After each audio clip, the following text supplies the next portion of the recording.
नवीन अब चुप भी हो जाए, लड़के इस तरह रोते नहीं, राधिका ने कहा। क्यों, लड़का होना गुनाह है क्या? और जब बेटी ने इतना बड़ा धोखा दिया हो तो मेरा रोना तो लाजमी है ना। नवीन ने आंखों में आए आंसुओं को पोंछते हुए कहा। चलिए भीतर जाते हैं, आसपास के लोग आपको ही निहार रहे हैं और आप इस तरह से बात करेंगी तो ये लोग ना जाने क्या क्या सोचने लगेंगे। राधिका ने अपने पति को समझाते हुए कहा। देखो राधिका, जिसे जो सोचना है सोचने दो, मुझे किसी की भी परवाह नहीं। क्या एक बेटी का पिता खुलकर रो भी नहीं सकता? क्या कमी रह गई थी मेरे प्यार और अपनेपन में जो उसने इतना बड़ा कदम उठाया, वो भी मुझे बिना बताए?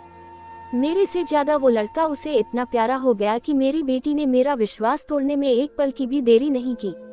कहते हुए फूट फूट कर रो पड़ा नवीन और वहीं पड़ी कुर्सी पर बैठ गया। राधिका के दिल को भी ठेस पहुंची है, पर पतिदेव को संभालने में उसने अपनी भावनाओं को कहीं पर दबा दिया है। दरअसल बात यह हुई है कि अभी अभी कोरियर वाला आकर नवीन के हाथों में एक कोरियर थमा गया, जिसमें उसकी बेटी श्रेया का एक लेटर, उसके नाम और कुछ शादी के फोटोग्राफ है। अचानक आए इस लेटर को पढ़कर और फोटो को देखकर नवीन अपने ऊपर काबू नहीं रख पाया और वो लेटर और फोटो लिए उधर ही बरामदे में जोर जोर से रोने लगा। नवीन की इस तरह की हालत को देखकर राधिका ने अपने आप को मजबूत कर दिया और आंखों में आए आंसुओं को पीकर नवीन को संभालने में जुट गई। बात तब की है जब राधिका और नवीन की बेटी श्रेया स्कूल को छोड़कर अब इंटर कॉलेज जाने लगी है। इंटर कॉलेज खत्म होते होते वो अपने सहध्यायी अंकित को दिल दे बैठती है। युवावस्था पर रखते कदम इंजीनियरिंग में साथ हो लिए, परंतु ये बढ़ते कदम कब बहक गए पता ही नहीं चला श्रेया और अंकित को।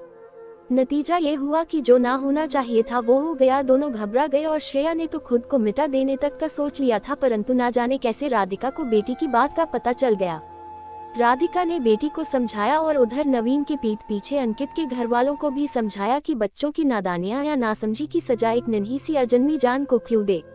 वैसे अंकित के घर वाले पहले तो इस बात को स्वीकार करने के लिए तैयार ही नहीं हुई, परंतु जब राधिका ने कहा कि क्या एक लड़की खुद से ही खुद की बदनामी तो नहीं करवाएगी ना, और आप चाहे तो पुख्ता शोध कर लीजिए, उसके बाद ही आगे के कदम लीजिएगा। मैं माँ हूँ, मेरी बेटी के साथ साथ आपके बेटे का भी भला सोचती हूँ, इसलिए आपके आगे बच्चों की खुशी की झोली फैला रही हूँ। इस बात पर अंकित की माँ पिघल गई और दोनों माँ ने मिलकर दोनों के पिता को धोखे में रखकर दोनों बच्चों की शादी करवा दी।